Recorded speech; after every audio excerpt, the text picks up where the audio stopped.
ये नारी शक्ति के द्वारा भीख नहीं मांगी जा रही है, उसका ये स्वतः अधिकार है।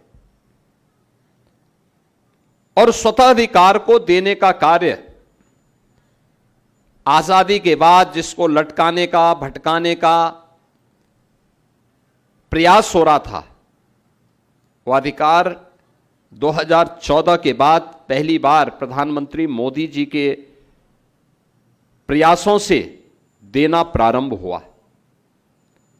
ये जो प्रयास हुए हैं, ये आधी आबादी के प्रति कृतज्ञता ज्ञापित करते हुए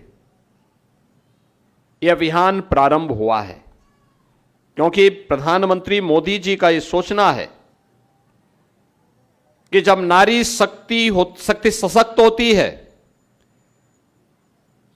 तो वह परिवार अपने आप में समर्थ होता है।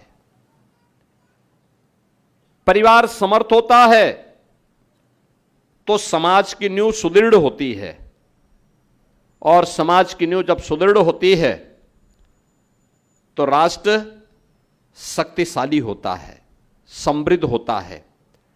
आत्मनिर्भर और विकसित भारत की संकल्पना वहां से प्रारंभ होती है। उस आत्मनिर्भर भारत की परिकल्पना को और सशक्त भारत की, विकसित भारत की संकल्पना को आगे बढ़ाने के लिए ये सभी कार्यक्रम और ये अपने आप में एक रिफॉर्म है, समय की आवश्यकता के अनुरूप किए जाने वाले परिवर्तन का हिस्सा है। ऐसा नहीं कि हमारे पूर्वजों ने इसको अनदेखी किया हो। भारतीय समाज, याद रखना, भारतीय इतिहास के अंदर अगर आप एक बार नजर दौड़ाएंगे, प्रभु श्री राम का एक नाम क्या है? कौशल्या नंदन। क्यों? क्योंकि माता कौशल्या के पुत्र थे। नाम क्या है? किसके नाम से आया है? मां के नाम से संबोधन हुआ। हमारे कृष्ण कन्हैया को क्या कहते हैं? यशोदा नंदन। ये भी मां के नाम से, जिन्होंने बचपन में उनका लालन पालन किया।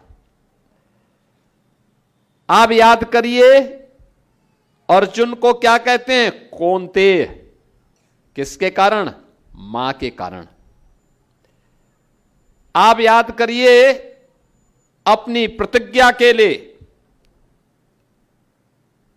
पूरे महाभारत को पूरी मजबूती के साथ युद्ध के मैदान में सामना करने का साहस जिनका कोई नहीं कर रहा था, जिनकी प्रतिज्ञा ही उनका संकल्प था, भीष्म पितामह गंगा पुत्र थे, गांगे कहलाए।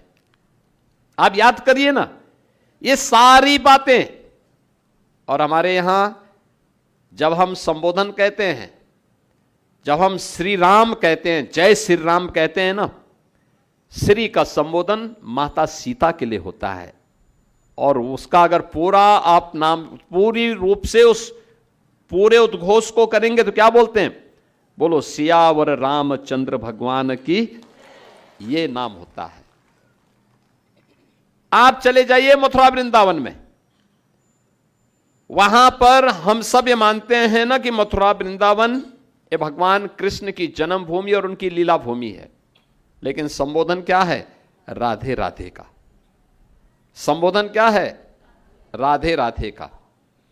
आप काशी में जाइए, काशी में संबोधन क्या मिलता है? नमः पार्वती पतिये हर हर।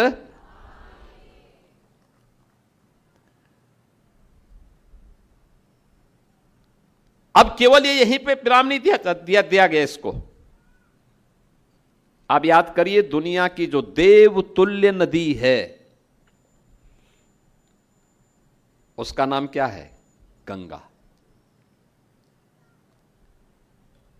हमने उसको मां के रूप में संबोधन दिया, गंगे मैया की।